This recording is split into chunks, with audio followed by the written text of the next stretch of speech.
भैया तो यहाँ बैठा हम कसते ना है ढोड़ी। अरे यार यहाँ आए ना बतुआ यार। हाँ मतलब फोन क्या करे जा, रुको रखो ही दोस्तवा है, देखे का कहता है, रखो। हाँ हाँ ठीक।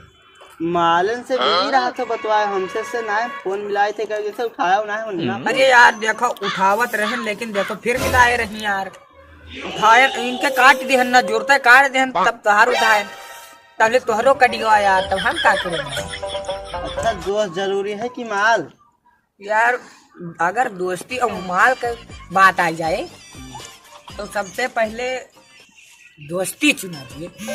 वहाँ तो हमको कहत रहे का है कि हम तू बचपन का यार हुई। हाँ हम सोचते हैं बस बहुत हो गवा। हमारे मालिक फोन आओ।